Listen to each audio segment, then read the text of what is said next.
Good morning. It's me again. The person who decided to do a daily show for some fucking reason that is not clear to me at the moment. Okay, I committed to it for a reason and I'm going to keep doing it. And I'm going to show up even when I don't want to do it. It's my son's birthday today and we have a rent inspection, which I forgot about. And I have a lot of work to do. So this is part of it. Okay. I'm going to do it. I'm so fucking disorganized today. So anyway, that's why I'm a little bit scattered. And also I'm always a bit paranoid that no one's going to turn up to these things. It reminds me of my 11th birthday. Right? I've got a lot of really fucking funny but sad stories about my childhood, and it links to the topic at hand, which is the fact that I was autistic and didn't know, right? I was just clueless. And I planned a sleepover, right? And because my dad was an alcoholic and a single dad and all of those sorts of things, I didn't realize as a kid that planning a birthday party sleepover with a single dad who was known for not being the most functional. He was just my dad. I didn't know, right? I was fucking... I'll talk about this later, about how autism has been a shield for a lot of my trauma, I guess, that things other people would find traumatic. I just kind of went, oh, okay. But anyway, no one turned up to my party. Nobody. I don't know if you've ever seen that movie 200 Cigarettes with Martha Plimpton where no one turns up. It was like that, except no one turned up to the party at the end. Fucking tragic. Anyway, we started with some humour. It links into autism, which is that I was a weird kid. And there's some funny stories, right? Because I've always been quirky. Right? I was always a weird kid, always a bit of I wouldn't say a space cadet as such. I would say unique. Right? On some level, I'd always, the saying, dance like no one is watching? As a kid, I would always inadvertently dance like no one was watching, whilst at the same time being incredibly sensitive to the idea that people were actually watching me. It's very paradoxical, and this is where some of these weird ass moments as a kid sort of the puzzle started to come together a little bit, where I was a little bit weird, and in a good way. Everyone's weird. And it's great. And that's the thing. I think that's going to be the takeaway. If you don't make it through this whole fucking thing. Oh, by the way, I've decided to just set a 30-minute timer. 15 minutes is just too ambitious for me. I'll work my way down. If you don't like it, don't watch it. Okay? Yeah. So anyway, text message coming through. Anyway, so I think that leads into ADD and autism. I found out at the age of 39, that, actually, let's go back. I do this all the time. Jump back. I was diagnosed with ADHD at the age of about 28, if I remember correctly. That was when I was just off the back of in the middle of my master's, middle or sort of a chunk of the way through, and shit got real, right? I'm very lucky that I was a gifted child, right? I coasted through school, absolutely coasted, didn't try. And this story is not uncommon for most, especially girls with ADHD, which is that I kept my head down. I was teacher's pet. I was fucking weird, but the right teachers would notice, and they would kind of channel me into things that I actually really enjoyed, or that sort of, they noticed that I was a bit off. But again, this stuff happens around you as a kid. You don't necessarily, I knew I was different, but I didn't know how. Okay. And I know my daughter's gone through the same thing, which is that because I was incredibly bright, I was reading very, very young, full sentences. One of the most, actually, speaking of another embarrassing story, one of the most traumatic events of my life was when I was in year 1. Because I actually didn't go to kindergarten. My mum decided that it was better if I didn't go to kindergarten for some reason. Or pre-primary. I can't remember why, but I started school at year 1. It'd be interesting to know, actually, because I think Mum knew on some level that I was a bit different to other kids and I needed a bit of extra support, but I was incredibly bright. So I was reading young. I was ahead of the class from day 1. And so I remember being singled out in year 1, being sent to, it's funny now, being sent to the year 4 classroom to get a book to read because I had read everything in the class, right?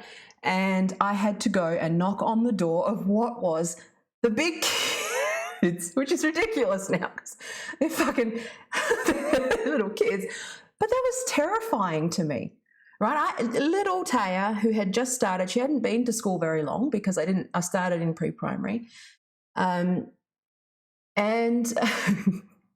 I had to go and knock on the door, and to have 28 to 30 kids all simultaneously turn around and look at me all at once. Now,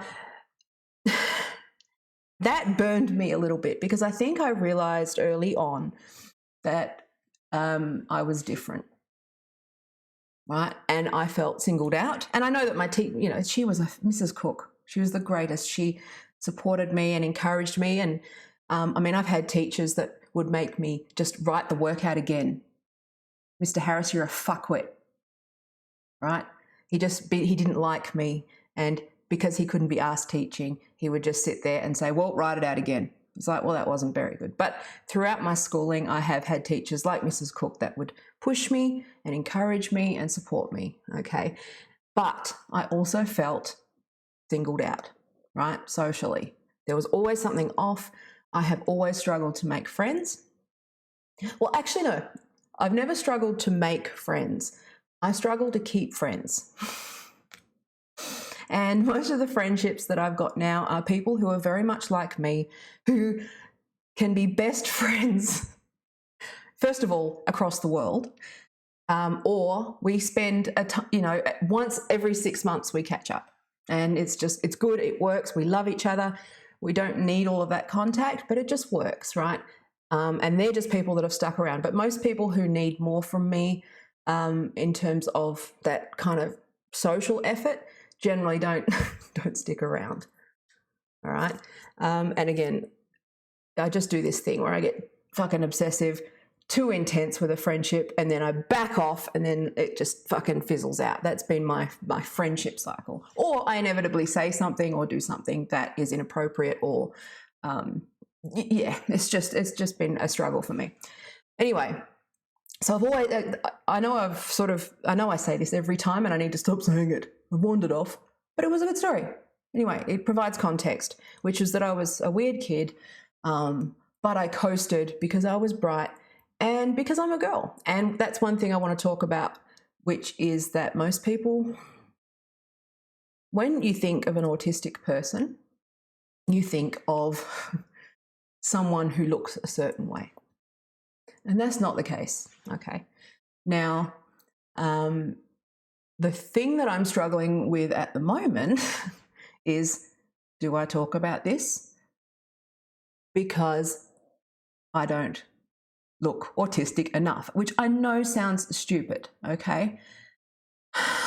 But there is something in the community where they don't like people who appear neurotypical speaking on behalf, because, so I just want to make it clear, like I have before, this is my experience, my perspective, and I don't speak on behalf of the autistic community.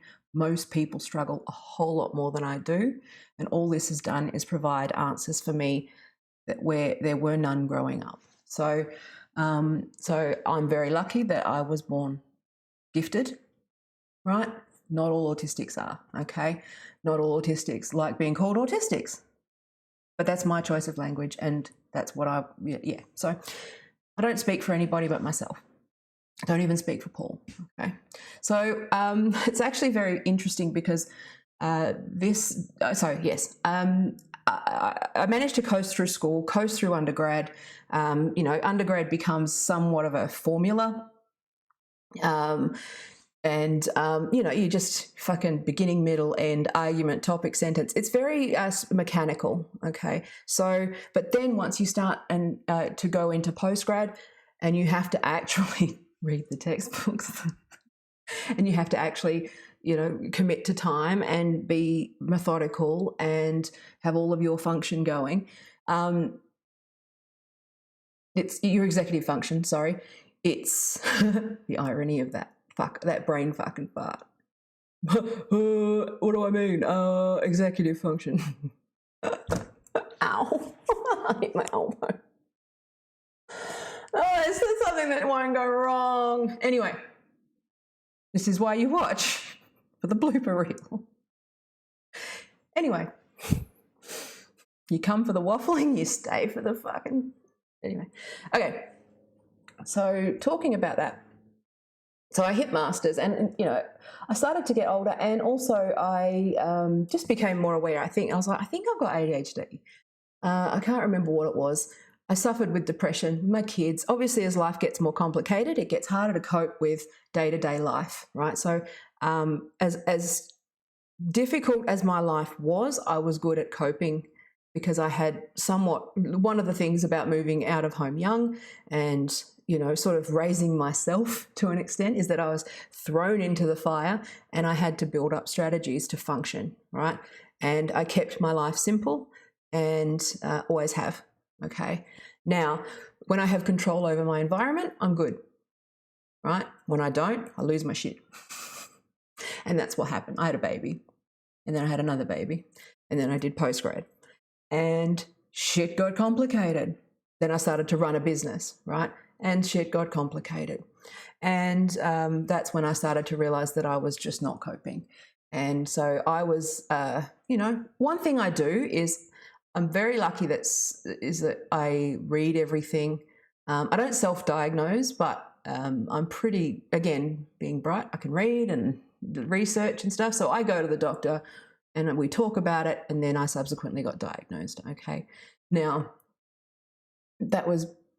I remember him saying, basically, after I did all the cognitive tests and all of the all of the stuff, my pattern memory is sort of off the charts, my IQ is off the charts, all of those sorts of things. But actually, I still remember to this day, right? Because it just reminds me of my entire childhood, which was, if not for your intelligence, you would be barely functional. So, on one hand, it's there's a throttle on my brain. So I feel like a massive disappointment because I'm fucking smart, but I can't function. On the other hand, I can't function, but I'm smart. So somewhere I settle, somewhere in the middle, okay? Well, hopefully above average. So that's sort of what happened when I was about 28. But it wasn't the full picture, okay? So I went through, in 2010, I went through a lot of stuff, right? My ex-husband got injured at work, and that completely traumatized our family because his work actually came after him, and put him on surveillance. All of this terrible fucking insurance stuff. It's just, if you think that the government protects you, you've got nobody. That was the time when I realized that you've got to rely on number one, because the government's not there for you. My grandmother got a brain tumor and died within 3 months. I think it was 8 weeks. We then subsequently divorced. Oh, my son was born premature, my third son. My third child. So all of this happened in a short period of time, and our marriage didn't survive it, so we divorced. And I had a complete fucking meltdown, breakdown. I couldn't cope. Now, ADHD was part of that, and then I ended up living on my own, and I ended up I didn't realize. And that's one thing about partners of people with ADHD or autism, is that I think that they don't realize, especially I didn't realize just how much of a caring role that they end up taking, even just intuitively, or a parenting role, right? Which was, Taya, it's time for bed. Because I lose track of time. I would just work all night because I was a freelancer and running a business. I had no real structure. I didn't have to report. So I would stay up all night accidentally. Get a lot done, but I'd stay up all night accidentally, plugging my phone in, reminding me to turn the stove off, those little things. I had to relearn all of these skills, right? Because I met my husband in high school and I didn't realize that this was going on. You learn things, right? It was basically like at the age of 30, whatever it was, 31, learning how to function when I thought that I was actually really fine. So anyway, I know this is a long-winded thing, but it's actually really important to talk about the mental health side of things, because there was always something that just never quite fit. Now, because of everything that happened in 2010 and 2011, I had a massive I couldn't cope, right? A combination of grief, divorce, everything being quite acrimonious between me and my ex-husband, and, that all is forgiven there, but at the time it was very traumatic. So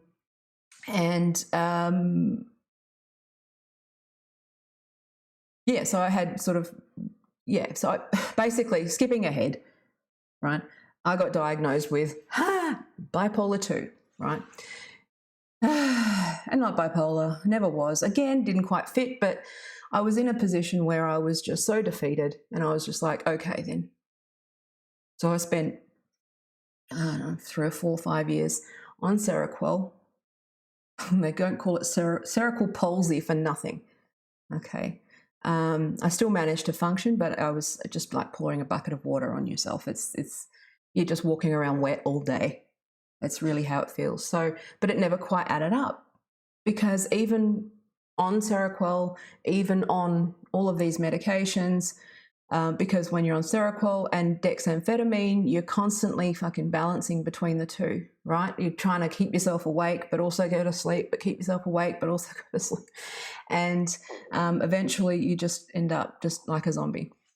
Now, I was still just stressed and anxious and all of this stuff. So I accepted the bipolar diagnosis, but it never really fit with me. Now, in 2000, now let's fast forward because this is way too long. My son has some issues, and he was, I'm not going to talk about his life. It is his birthday today. He's 14 and I'm so proud of him.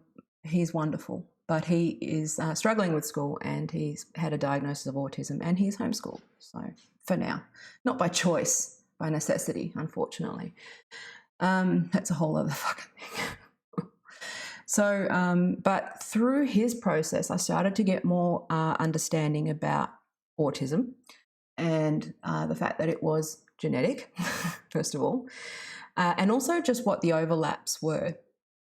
And I always thought that because I was fairly social, I was always odd, right?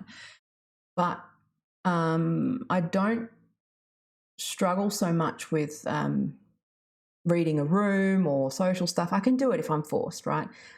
Again, you don't get to decide if you're an asshole or not. See, people, I could be wrong here. Some people could be sitting there thinking that girl's got no fucking EQ whatsoever. I don't know. All I'm saying is that the feedback that I've gotten is that they don't think that I'm autistic because I can be social. I just don't fucking like it.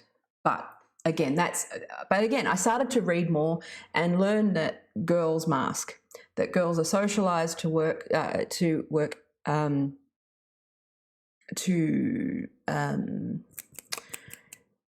just hide it better, okay? Because we're correct, we learn.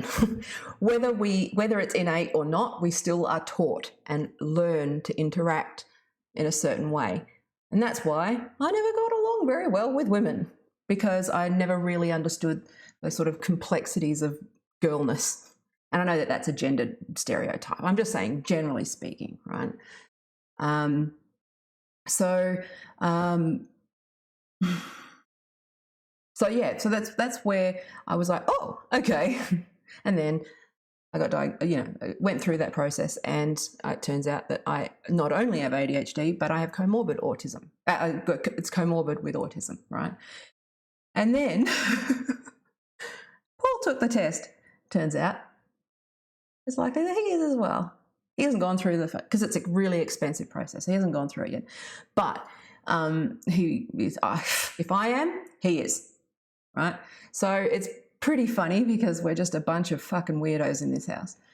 Anyway, but there are some differences, and that's where I think it's again, I'm not sure if this is structured. I just want to start at the beginning, and I want to do a couple of things about this where I talk about life as a woman on the spectrum and with ADHD, because those who are on the spectrum, I have a unique cluster of sort of ADHD, autism, and I hide it pretty well. I wouldn't say I don't think I hide it as well as I think I do. Watching my videos back, it's like, oh my God. But at the same time, I think that in light of this gender stuff, in light of a lot of the, like even this, look, I'm rocking because I'm thinking, and I live with pain as well. So rocking is my stimming when I've got pain. But if you have ADHD and autism together, they're a very interesting cluster of differing quirks, for lack of a better word. And so the thing that led to, because there are overlaps between the two. So I always just went through thinking that I was ADHD. But I used to be known for, when I got together and married Paul with the 4 kids, the Saturday morning, complete fucking wobbly, like meltdown.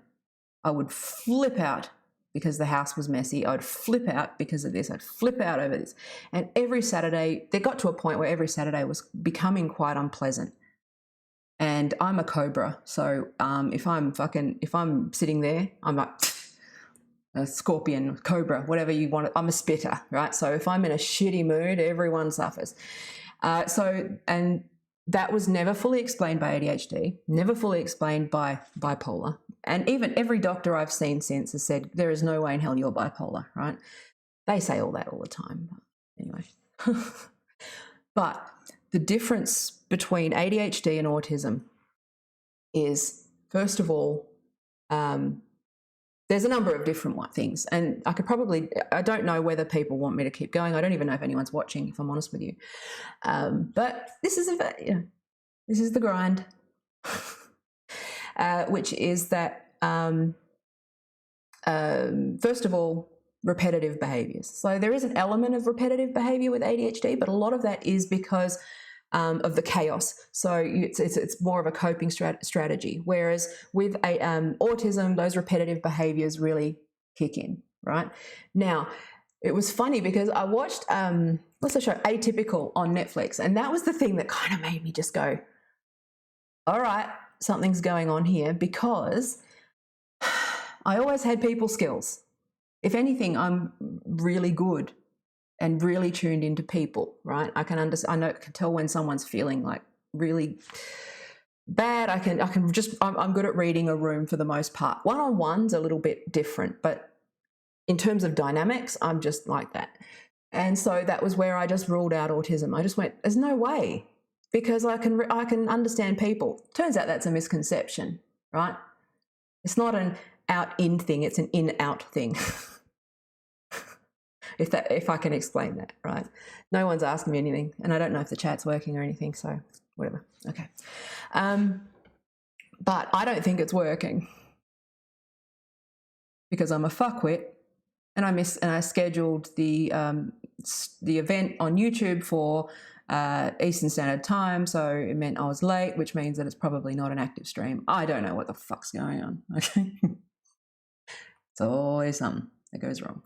So, but yeah, so basically like ADHD and autism, they're kind of similar, but, and again, I'm not a fucking psychologist.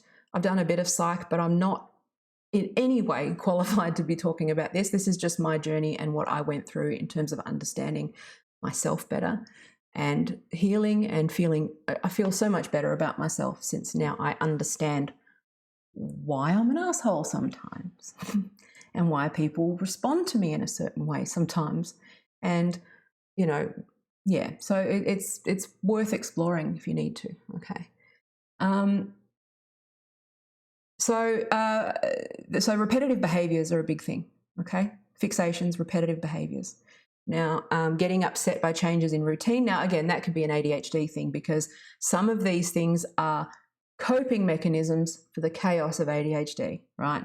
Now, I know, and in Paul's case, he gets very, very stressed when things move that he needs. Like, he doesn't like the kids fucking with his stuff. It's fine. It's kind of funny. I feel bad because it does stress him out a lot, but it is actually funny because the kids are fucking, they're all like, I think my youngest is ADHD, my daughter's ADHD, I think Paul's daughter's ADHD, and my son's autistic, and no one gives a fuck about anyone else, and it's just a free, it's like Lord of the Flies in the Griff household, man. It's fucking hilarious. So Paul's sitting in the eye of a cyclone trying to control things. It's like I just surrender. I've gotten to the point where I have to surrender control.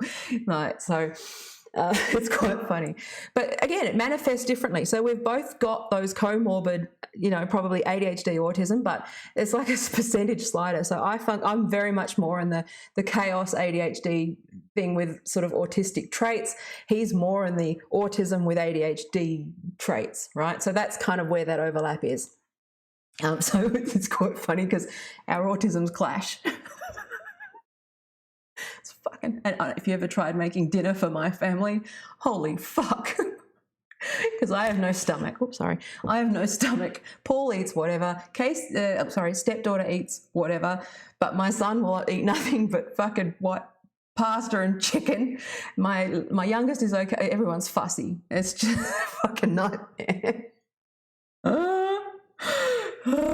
Anyway, okay. So, but yeah, so, getting upset by changes in routine and obviously the social skills component as well. Like ADHD is more of if you think of, again, this is just my understanding. There's no clinical thing here. This is just what I've learned from personal experience, which is that ADHD seems to be those autistic traits that you might think about. They seem to be more like adaptive behaviors. So they're learned behaviors in order to cope with your disability of ADHD, whereas autism, it's more innate. Does that make sense? So I always thought that those sort of needing my routine, relying on my calendar, fucking, getting overstimulated, those were ADHD things. But when I realized there was a tipping point where I realized that wasn't the full picture because even with all of the systems in place, even with the medication, even with, everything, I was still having full-blown, unexplainable meltdowns on a Saturday. And it turned out that there's the sensory issues. Now, for me, sensory issues are a big, big thing, especially because I live with pain. I've been, unfortunately, looking like, well, it requires more discovery, but it's looking more and more likely that I am going to live with chronic pancreatitis, which is basically your pancreas shit themselves until they die, and then you die. Maybe. I don't know. Technology's fine. I don't know. I don't think about these things. So anyway, the survival rate for chronic pancreatitis is for 20 years is about 45%. But I also think that that's because it's an alcoholic's disease. So there's an addiction factor there as well. So I'm still figuring that out. It's not because I drink. It's because I had a bile duct obstruction. So anyway, point being, living with chronic pain, it's got that heightened, so I didn't realize, like, flickering lights bother me as well, right? So I've actually had seizures because of flickering lights in the past. And they really bother me. Fluoro lights annoy the shit out of me. The fact that I have to have this on drives me nuts. Okay.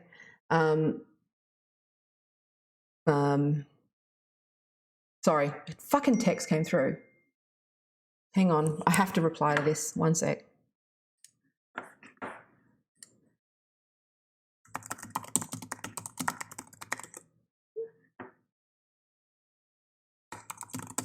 Yeah, sorry. Client text. Okay, it's a priority. Sorry.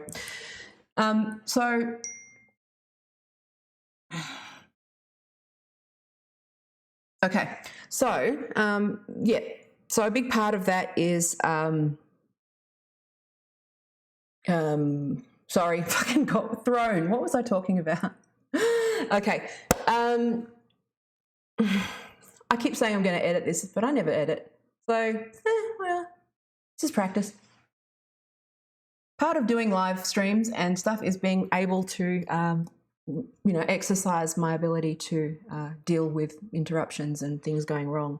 And in light of autism and meltdowns and stress, you can see why that's actually building that muscle. It's exercise, right? This is exactly what I'm trying to do. I also want people to see that I am actually...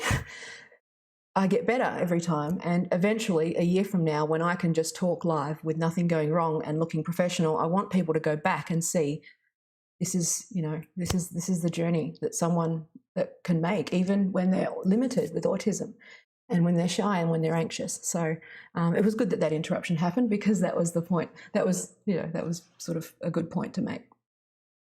So basically these meltdowns. So it turned out, and what I figured out after my son was diagnosed with autism, he's sort of got that classical boy autism where he just, he's got severe social phobia and just gaming and, your standard fucking Asperger fucking whatever. And, but I actually sat there and I went, oh, it's the supermarket. So on Saturday morning, I would go get my son from his dad's. I would go shopping, and I would come home. There'd be lots of stuff to do. The kids would be excited because, my youngest was seeing my other son for the first time in a week, and everything was chaotic. Everything needed doing. Paul likes to sleep in, so I was all on my own. And I realised that it was actually the fucking supermarket that would tip me over the edge because it was sensory. So since I've stopped doing shopping on a Saturday morning and started going to the same supermarket for the same things, it's been so much better. So anyway, that was just a side point. But so there's all these little things where I actually started to understand myself, like the way that I communicate pain, like because I've got chronic health problems and chronic pain, I don't necessarily communicate clearly that I'm in tremendous pain when I look like I'm in a moderate amount of pain, right? Even though I'm screaming on the inside. Think about it that way. So going to the emergency room and making jokes about it and stuff, they sort of tend to like assess me as well and upright, and I was dying. Right, this has happened last year. I was fucking dying and I was making jokes because I just I just have this sort of weird detachment from my body. Okay, so there's those sorts of things, but also there's those little things like whenever I'm stressed, Ben Folds goes on.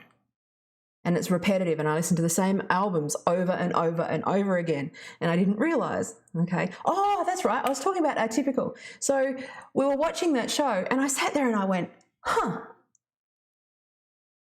okay, well, I think people are my penguins. So rather than learning social skills intuitively or through your traditional mechanisms, I've always just been fascinated with people, behaviour, decisions. I mean, if I had my way again, and the degrees available to me now that I back then that we have now, I definitely would have done like behavioural neuroscience or something very, health research in that area, because I'm just fucking absolutely fascinated with the body, how that impacts behavior. I would have been like a psychologist, and yeah, so anyway. So I've always just been, I can read a room like Rain Man, but one-on-one I'm shit. Okay, so but yeah, so I was talking a little bit about the differences. I'm not going to screen share that. I might leave that for a different time because this has gone on way too long. But what I might do, but one thing that I don't necessarily struggle with is, first of all, humor and comedy. I study comedy like obsessively. Maybe that's the thing where I've been drawn to certain areas because they're a gap. Like I tend, again, this is where personality comes into it, which is I don't like being told I can't do something. And so maybe on a subconscious level, I have been drawn to neuroscience and psychology because I didn't understand people. And I have been drawn to comedy and creativity because it's something that I love and want to understand, but I struggle with. But also that's why I'm doing a live stream, because it makes me incredibly uncomfortable and I'm shy and I want to show people a different face of these things, which is not a martyred one or I actually just use my strengths, right? I work to my strengths, always have, and I throw myself into discomfort, and this is what this whole thing is. So this is it's always been a personal challenge for me to do this stuff. But, you know, it's not, and that's the thing why it's like, well, if I'm talking to a camera with no one showing up and no one watching, then fine. I'd love to make money doing this stuff, but I'm not built that way. So, you know, I've got to be, yeah, anyway. So, yeah, I do have obsessive interests as well. But that's an ADHD thing as well. So you can hyper focus. And, but yeah, I can talk about those I think I'd rather do a more structured video where I talk a bit more and go through the side-by-side list. But I just wanted to talk a little bit about how being diagnosed late sort of gave me some healing around, I am who I am. And I've just accepted that I'm odd. I've accepted that if I don't want to hang out with certain types of people, then I don't have to. I shouldn't put I don't have, you know, like I don't, well, first of all, because of like health, I'm realizing that time is precious and I'm not going to waste my time on people who aren't worth that. And you're worth it. If you're watching, you're worth my time. But also just generally, it's like, well, there's a level of self-acceptance that comes with this. And so if you're asking questions about whether you have autism, I think it's worth talking about, because I have found it tremendously healing, beneficial. I've been able to forgive myself because I do tend to be extremely hard on myself. Yeah, I'm very hard on myself. My confidence isn't high, as many of you probably have observed. But I push through this. This makes me brave. So anyway, that's why I rock and move. Okay? That's why I move. That's why I ramble. That's why I struggle to make eye contact with the camera, but I keep trying. I'm going to keep doing it and trying. And yeah, why I get obsessed with one issue. Right now, I just want to, for those, if any of the gender critical mob come up and watch, this is why I care about the gender stuff so much, because I do see first of all, girls are extremely underdiagnosed with autism because of all of the things I talked about before, which is that we're good at pretending that we're not until we're older. And also that autistic girls do struggle with their gender, right? Because they don't fit with other girls.